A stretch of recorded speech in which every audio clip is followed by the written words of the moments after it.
Hi friends, welcome to my channel RS recipes అండి. ఈరోజు మనం ఎగ్ కర్రీ చేసుకుందాము. సింపుల్గా అయిపోతుంది, ఎక్కువ కష్టపడక్కర్లేదు. ఇంగ్రీడియంట్స్ కూడా తక్కువే పడతాయండి. ఇది ఒకసారి ట్రై చేసి పెట్టండి, అందరికీ నచ్చుతుంది. స్టార్ట్ చేసేద్దామండి. ముందుగా కర్రీకి కడాయి పెట్టుకుందాము. అందులో ఆయిల్ పోసుకుందాము. ఒక 4 టేబుల్ స్పూన్ ఆయిల్ వేసుకోవాలి. అందులోనే దాల్చిన చెక్క, 4 లవంగాలు, ఒక బిర్యానీ ఆకు వేసుకోవాలి. ఇప్పుడు మనం కర్రీకి ఒక 8 మీడియం సైజ్ ఉల్లిపాయలు తీసుకుందాము. చిన్న చిన్నగా కట్ చేసుకుని పక్కన పెట్టుకుందాము. దాల్చిన చెక్క అవి ఫ్రై చేయాలి. ఫ్రై చేసిన తర్వాత ఆయిల్లో ఆనియన్స్ అనేవి వేసేయాలి. వేసేసి ఒక టీ స్పూన్ సాల్ట్ వేసుకొని ఫ్రై చేసుకుని మూత పెట్టేసి సిమ్లో పెట్టేసి పక్కన పెట్టేయండి. ఇప్పుడు మనం కోడిగుడ్లు ఉడికించి పెట్టుకుని ఈ విధంగా ఫ్రై చేసుకోవాలి. పసుపు వేసి ఫ్రై చేయండి, కలర్ అనేది బాగుంటుంది. 4 టమాటాలు తీసుకున్నాను. మిక్సీ జార్లో వేసేయాలండి. ఇవి మిక్సీ పట్టేసేయాలి, పేస్ట్ కింద, ఫైన్ పేస్ట్ కింద పట్టేసేయాలి. ఇప్పుడు ఉల్లిపాయలు అనేవి ఈ విధంగా ఫ్రై అయినాయి కదా, ఆయిల్లో brown colour, light brown colour వచ్చేలాగా ఫ్రై చేసుకోండి. ఒక టీ స్పూన్ అల్లం పేస్ట్ వేసుకున్నాను. అల్లం వెల్లుల్లి పేస్ట్ వేసుకుని బాగా మిక్స్ చేయండి. పచ్చివాసన పోయే వరకు కలపాలండి.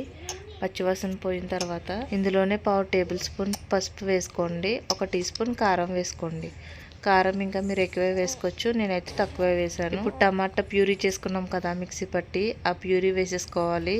ప్యూరీ వేసేసుకున్నాక ఒకసారి స్లోగా తిప్పండి, గరిటెతో తిప్పండి. చూడండి, ఫైన్ పేస్ట్ కింద చేశాను. ఫైన్ పేస్ట్లా చేసుకుంటే మీకు గ్రేవీ అనేది వస్తుంది. ఇలాగే చేసుకోండి పేస్ట్ అనేది. ఇప్పుడు స్లోగా గరిటెతో తిప్పేసి మూత పెట్టేసి సిమ్ లోలో పెట్టేసి పక్కన పెట్టేసేయండి 10 నిమిషాలు. బాగా మగ్గనివ్వాలండి.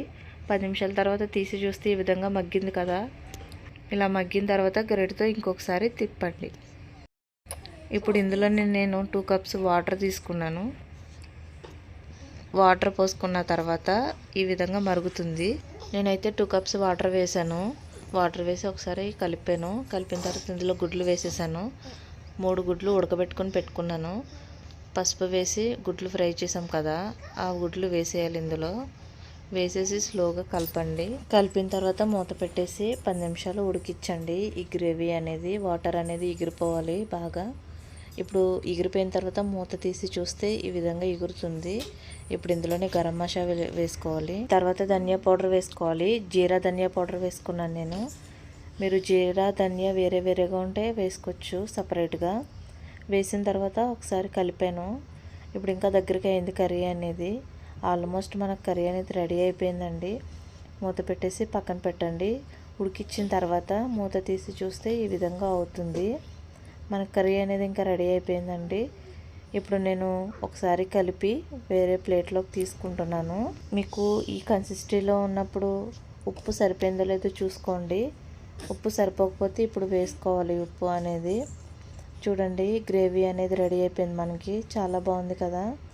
టేస్ట్ అయితే అద్భుతంగా ఉంటుంది. ఈ విధంగా ఒకసారి ట్రై చేయండి. ఎగ్ కర్రీ అనేది చాలా సింపుల్గా అయిపోయింది కదండి. చాలా సింపుల్గా ఇలా చేసుకుంటే బాగుంటుందండి ఇంట్లో మనకి. టెక్స్చర్ అయితే చాలా బాగుంది, తినడానికైతే చాలా బాగుందండి. వేడివేడి అన్నంలో ఎగ్ కర్రీ వేసుకుని తింటే చాలా బాగుంటుంది. మీ ఇంట్లో వాళ్ళందరికీ చేసి పెట్టండి, బాగా తింటారు. మళ్ళీ మిమ్మల్ని ఇలాగే చేయమని అడుగుతారు. అంత బాగుంటుందండి కర్రీ అనేది. నాకైతే చాలా బాగా నచ్చింది. చూడండి, గ్రేవీ అనేది ఎంత సాఫ్ట్గా ఉందో. ఎగ్స్ కూడా బాగా ఫ్రై అయ్యాయి కదండి. ఇప్పుడు నేను కొత్తిమీరతో గార్నిష్ చేసుకుంటున్నాను. కొత్తిమీర వేసాక ఇంకా ఫ్లేవర్ అనేది అదిరిపోయిందండి. మా రెసిపీస్ నచ్చినైతే మా ఛానల్ని సపోర్ట్ చేయండి, సబ్స్క్రైబ్ చేయండి, లైక్ చేయండి. Thank you for watching. Bye.